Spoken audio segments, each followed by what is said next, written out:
नमस्कार दोस्तों, मैं रोहित आप सभी का बहुत बहुत स्वागत करता हूं आपके अपने YouTube चैनल पर। दोस्तों, आज के इस वीडियो में मैं डिस्कस करूंगा एक मिथ के बारे में, जिसके बारे में लोगों को गुमराह किया जाता है, जो मार्केट के अंदर नए आए हैं, बाजार को सीखने आए हैं, और वो लोग ऐसे लोगों के चंगुल में फंस जाते हैं। दोस्तों, मैं बात कर रहा हूँ crypto currencies versus stock market. क्या डिफरेंस है इन दोनों के बीच में? कैसे आप इन लोगों को नॉकआउट कर सकते हैं ऐसे कुछ सवाल पूछकर, जिससे वो आपको ये सारी चीजें ना बेचने पर मजबूर करें। राइट। तो कुछ ऐसे पॉइंट्स मैं आपके सामने रखूंगा, और आप देख भी रहे हैं कि ये जो क्रिप्टो का मार्केट है बहुत तेजी से ग्रो अप हो रहा है। बहुत सारे जो नए लोग हैं वो शेयर बाजार में एक्चुअल तरीके से काम करने की बजाय ऑप्शंस में चले जाते हैं। ठीक। वहां पे नहीं हो रहा है काम तो बिटकॉइंस में चले जाते हैं। इथेरियम हो गया, बाद में अदर बहुत सारे नाम है, पीएलसीज हो गए। ये सारे बहुत से अजीब अजीब नाम हैं जहाँ पे ये काम करने चले जाते हैं।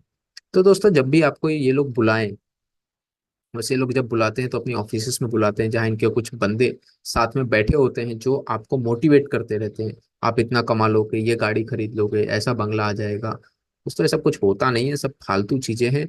लेकिन आपको इनको कैसे नॉकआउट करना है और उस ऑफिस से किस तरीके से बाहर निकलना है, वो तरीका मैं आज आपको समझाने की कोशिश करूंगा। राइट। तो दोस्तों, जब भी ये आपको फोन करें तो पहली बात, ये फोन पे पूरी तरह से बात नहीं करते हैं। ये हमेशा आपको बोलेंगे आओ मेरे ऑफिस पे आओ, आप देखो लोग किस तरह से कमा रहे हैं, किस तरीके से यहाँ ट्रेडिंग कर रहे हैं। राइट। तो इस तरीके से लोग लुभाते हैं, अपने ऑफिस में बुलाते हैं और आपका पैसा लूट लेते हैं। तो फोन पे बात नहीं करेंगे, ऑफिस पे बुलाएंगे। तो जब आप उनके ऑफिस पे जाएं, राइट, तो आपके साथ जब इनका डिस्कशन चालू हो तो आप सिंपली उनसे ये कहें कि आप मुझे पहले ये बताओ। वो व्हाइट पेपर की बात करते हैं, जो भी ये करेंसीज आती हैं उनके व्हाइट पेपर्स होते हैं। जैसे हमारे यहाँ पे डीआरएसपी होता है, draft red herring prospectus. Right, उसका short form red herring prospectus prospectus होता है, आरएचपी। इन लोगों का भी होता है, व्हाइट पेपर्स होते हैं इन क्रिप्टोस के। तो ये कहेंगे देखो हमारी व्हाइट पेपर्स हैं और इसके अंदर सारी डिटेल्स है, हमारी कंपनी क्या करती है, ऐसा वैसा दुनिया भर का बताएंगे। तो कुछ भी बताएं, व्हाइट पेपर कोई भी बना देता है। आप उनसे पूछिए कि ये सेबी का जो रजिस्ट्रेशन नंबर है, राइट, वो इस व्हाइट पेपर के ऊपर लिखा है कहीं? वो रजिस्ट्रेशन नंबर मुझे बताओ। ठीक। वो नहीं बता पाएंगे, वो रजिस्ट्रेशन नंबर नहीं बता पाएंगे। और सामने वाली जो पार्टी आपको ये कॉइन खरीदने के लिए मजबूर कर रही है, जो बोल रही है कि इसे खरीदो, ये बहुत अच्छे से ग्रो अप होगा, उसके पास खुद रजिस्ट्रेशन नंबर होना चाहिए। क्योंकि कोई भी फिनेंशियल इंस्ट्रूमेंट्स हो जो शेयर बाजार से जुड़ा हो, या फिर कोई भी चीजें जिसके अंदर बाई सेलिंग हो रही है, कोई भी ऐसा इंस्ट्रूमेंट जिसके अंदर खरीद बेचान हो रहा है, वो सब कुछ सेबी के अंतर्गत आता है। ये बिटकॉइंस, ये क्रिप्टो करेंसी, तो इनके लिए अलग से रेगुलेटर नहीं बैठेगा। ठीक है, सरकार इनके लिए अलग से कोई रेगुलेटर नहीं बनाएगी। जो भी फिनेंशियल वर्क हो रहा है बाई सेलिंग का, उसका एक ही रेगुलेटर रहेगा, वो है सेबी। बैंक और एनबीएफसी से जुड़े हुए कोई भी एक्टिविटी हो रही है, उसका एक ही रेगुलेटर है, वो है आरबीआई। अब बार बार नई नई चीजें सरकार नहीं बनाने वाली है।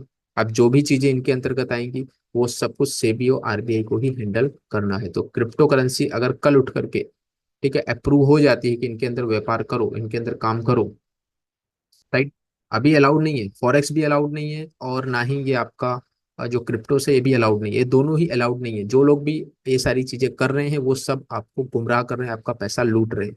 फंस जाओगे। कोई भी पुलिस वाला, कोई भी कानूनी कार्रवाई आपके ऊपर नहीं की जाएगी। आपको बोल दिया जाएगा आपको तो पढ़ना चाहिए था ये सारी चीजों को काम करने से पहले, आपने रूल्स रेगुलेशन पढ़ा नहीं और ये सारी काम चालू कर दी। आपकी कोई भी कानूनी सहायता कोई वकील नहीं करेगा, ना ही कोई पुलिस वाला करेगा। ठीक है। तो उनसे सीधा पूछे कि रजिस्ट्रेशन नंबर है कि नहीं। आप मुझे बोल रहे हैं इसे खरीदे, तो आप खुद भी रजिस्टर्ड हैं कि नहीं? जैसे सेबी रजिस्टर्ड होते हैं वैसे आपको भी होना पड़ेगा। पहली बात तो अलाउ ही नहीं है ये चीजें, फिर भी मैं सेबी रजिस्ट्रेशन की बात कर रहा हूँ। राइट। तो वो दोनों ही सेबी रजिस्टर्ड होने चाहिए, ये पहला पॉइंट। अगर वो नहीं है, उठ के कुर्सी छोड़ के चल दो अपने घर की ओर। राइट। दूसरा पॉइंट, फिर भी चलो ठीक है, फिर भी मजा आ रहा है, बातें चालू रखते हैं और डिटेल में जाना है। तो सेकंड पॉइंट पे इनसे ये पूछो कि मुझे बताओ इनके फिनेंशियल स्टेटमेंट क्या क्या बेचते हैं ये लोग।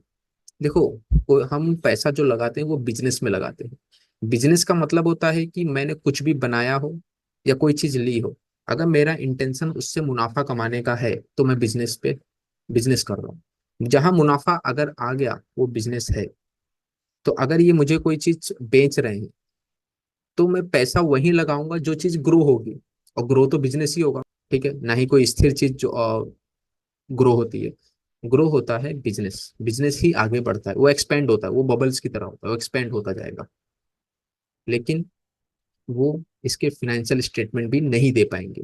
ठीक है, आप उनसे पूछिए कि मुझे फंडामेंटल्स इसके बताओ, राइट, इसके बैलेंस शीट बताओ, पीएनएल कितना था, लास्ट 5 इयर्स का पीएनएल मुझे बताओ, कैश फ्लो स्टेटमेंट की क्या कंडीशन है, इन्वेस्टर्स कौन कौन है इसके अंदर, right, quarter on quarter results कैसा चल रहा है, पीयर्स का कंपैरिजन बताओ, राइट, रेशियो एनालिसिस बताओ, सब कुछ मुझे इसमें बताओ। जैसे हमारे डीआरएचपी के अंदर होता है ना, कैपिटल का स्ट्रक्चर होता है, फाइनेंशियल स्टेटमेंट्स होते हैं, वैसा ही मुझे व्हाइट पेपर के अंदर चाहिए। नहीं दे सकता है, कुर्सी छोड़ के चले जाओ, राइट। तो 2 पॉइंट है, पहला तो सेबी रजिस्टर्स उन दोनों को होना है, तुम बेच क्यों रहे हो मुझे, और अगर जो कॉइन मुझे तुम खरीदने के लिए कह रहे हो क्या वो खुद सेबी रजिस्ट्रेशन नंबर रखता है कि नहीं। ठीक, रेगुलेटेड होना चाहिए, रेगुलेटेड नहीं होगा तो आपका पैसा रिस्क पर है। आप एक अंधे में तीर मार रहे हो, अंधेरे के अंदर आपका तीर चला जा रहा है। दूसरा पॉइंट है फाइनेंशियल स्टेटमेंट होने चाहिए, राइट। ये 2 पॉइंट हो। तीसरा पॉइंट उनसे पूछो कि भारत के अंदर इसकी ब्रांचेस कहाँ है। अगर ब्रांच नहीं है तो ऑनलाइन वर्क हो रहा है तो वो कहाँ है, मेन हब कहाँ है, हेडक्वार्टर्स कहाँ है इसके। वो कहेंगे विदेश में है। हमेशा ध्यान रखिए, विदेश में अगर कोई चीज है और यहाँ पर नहीं है, ठीक है, तो उसके कानून नहीं लगेंगे। आप ये चीज ध्यान रखिए। देखिए, पैसों का जब लेन देन होता है, ठीक है, जब फिनेंशियल का कोई प्रोडक्ट है तो बात अलग है, कि मैंने विदेश से मंगा ली, कोई किताब मंगा ली, गाड़ी मंगा ली, वो चलता है। ठीक है, उसमें प्रॉब्लम नहीं है, वो आप यूज कर रहे हैं, वो नश्वर है, वो खत्म हो जाएगा समय।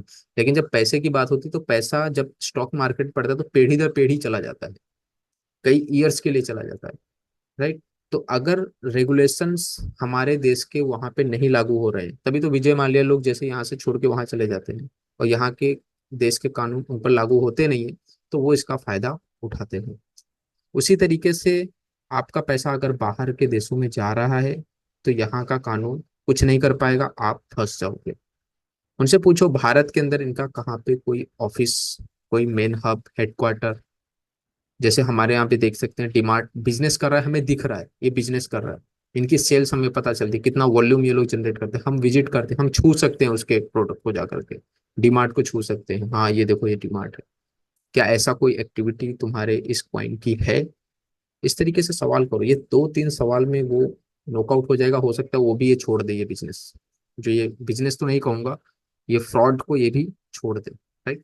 ये पूरी तरह से एक ब्लैक स्कैम है, और कुछ नहीं है इसके अंदर। रेगुलेटेड होना चाहिए, लेकिन रेगुलेटेड हो भी नहीं सकता है क्योंकि कोई बिजनेस नहीं कर रहे। कॉइन्स का क्या बिजनेस होगा, मुझे समझ नहीं आता है, क्रिप्टोस क्या बिजनेस करते हैं। अगर मैं एचडीएफसी की बात करूं, आईसीआईसी बैंक की बात करूं, डीमार्ट की बात करूं, रिलायंस की बात करूं, टीसीएस की बात करूं, ये सब कंपनियां बिजनेस कर रही है, राइट। वहां से वो मुनाफा कमा रही, हमें दिखता है देखो इतना मुनाफा कमाया, क्वार्टर ऑन क्वार्टर इतना कमाया, ईयर ऑन ईयर इतना कमाया, तो जाके हम उसको पैसा देते हैं कि हाँ तुम ग्रो कर रहे हो, लो पैसा ये, राइट, ताकि मेरा पैसा भी बढ़े। ये माइंडसेट होता है। बट ये लोग तो कुछ करते ही नहीं है। ये लोग के अंदर क्या एक्टिविटी है कि मुझे अच्छा लग रहा है मैंने खरीद लिया, नहीं मुझे लग रहा है बहुत बढ़ गया तो मैंने बेच दिया। ये माइंडसेट है इन क्रिप्टोस का। इनके अंदर यही चलता है, इनके अंदर कोई ऐसा नहीं कि इनका फाइनेंशियल रिजल्ट आ गया अच्छा तो इसके अंदर किसी ने खरीद लिया। नहीं, मुझे अच्छा लग रहा है, मुझे ऊपर से 30% नीचे गिर गया इसलिए मैं खरीद लेता हूँ, राइट। तो ये बिल्कुल ही हर्ड मेंटालिटी है, और इसका कोई आधार ही नहीं है इस तरीके से, राइट। जिसका बड़ा पैसा होगा वो कॉइन उसका होगा, राइट। तो ये बिल्कुल ही गलत तरीका है, बिल्कुल ही गलत इंस्ट्रूमेंट है।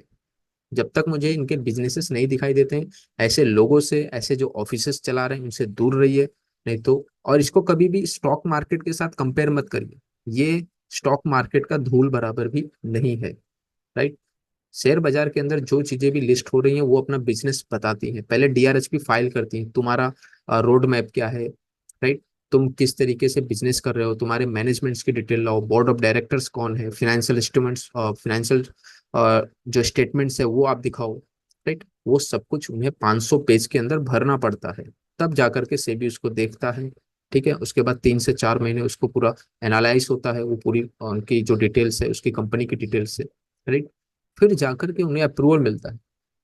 ये देखो, ये इस प्रकार से आती है, ये जो क्रिप्टो मार्केट है, ठीक है, कॉइन मार्केट कैप, यहाँ पर ये आती हैं, कितनी ही कॉइन्स यहाँ पर आकर के लिस्ट हो जाती हैं, कई डीलिस्ट हो जाती हैं, पता ही नहीं लगता है क्या हो रहा है यहाँ पर, राइट। और इसको एक एक्सचेंज बना के रखा है कॉइन मार्केट कैप को, ठीक है, ये वो एक्सचेंज है, और जहाँ पे हर एक कॉइन आपको देखने को मिल जाएगा, राइट। तो इलॉजिकल चीजें हैं यहाँ पर, सारी चीजें, कोई एनालिसिस नहीं है, कुछ नहीं है, क्या हो रहा है बिजनेस कुछ भी पता नहीं है। यहाँ उसी का बोलबाला है जो बड़ा पैसा लेकर के बैठा है, बाकी छोटे लोग यहाँ से पैसा कमाना मुश्किल है, राइट।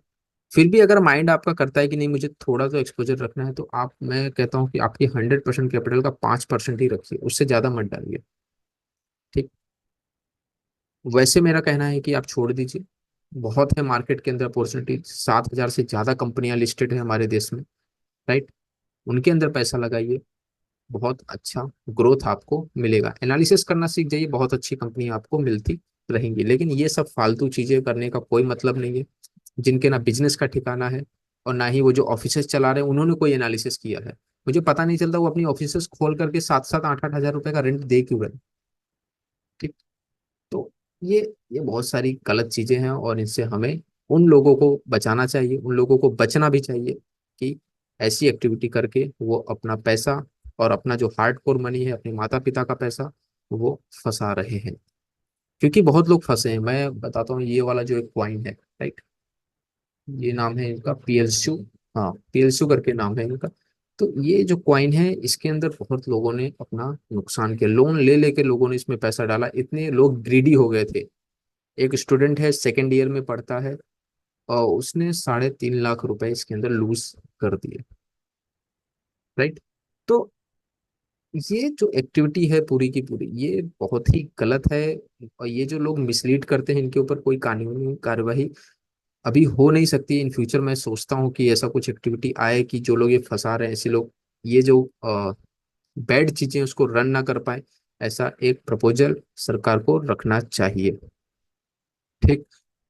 तो गलत एक्टिविटी है, दूर रहें, और इनके ऊपर हमें ज्यादा बिलीव नहीं करना चाहिए, और जाना भी नहीं चाहिए। ये सारी एक्टिविटी के लिए अगर कोई बुला रहा है तो डेफिनेटली दूर हो जाए, और जो भी पैसा इन्वेस्ट करना है म्यूचुअल फंड के थ्रू या फिर स्टॉक मार्केट में डायरेक्ट निवेश करके ही करें। ये सारी चीजें बैड है, पैसा आपका नहीं बनेगा, पैसा फंस जाएगा, राइट। तो दोस्तों, मुझे उम्मीद है कि आपको समझ में आ गया होगा कि ये जो क्रिप्टोस मार्केट है और जो शेयर बाजार है, इन दोनों में जमीन आसमान का अंतर होता है, राइट।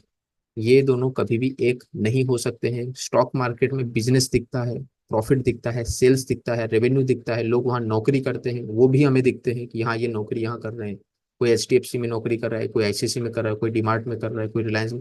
तो नौकरियां दिखती भी हैं, लोग दिख रहे हैं जाते हुए कि हाँ वो नौकरी कर रहे हैं, राइट। लेकिन ये क्रिप्टो में ना कोई नौकरी, ना कोई जॉब क्रिएट करते हैं, राइट, ना सरकार को कोई टैक्स देते हैं, P2P वर्क होता है, ठीक है। उसके बाद आप देखेंगे कि इनका ना कोई बिजनेस है, राइट, ना सेल्स दिखते ही, ना एक्सपेंस दिखता है, ना टैक्स देना है, ना प्रॉफिट दिखता है, कुछ दिखता नहीं है, लोग फिर भी लोग इसमें पैसा लगा रहे हैं, खाली इस उम्मीद से इसमें मेरा पैसा तेजी से बढ़ जाए। छोड़ दीजिए ये सारी चीजें, बहुत अच्छी मार्केट हमारे पास है, शेयर बाजार, यहाँ पे पैसा लगाइए।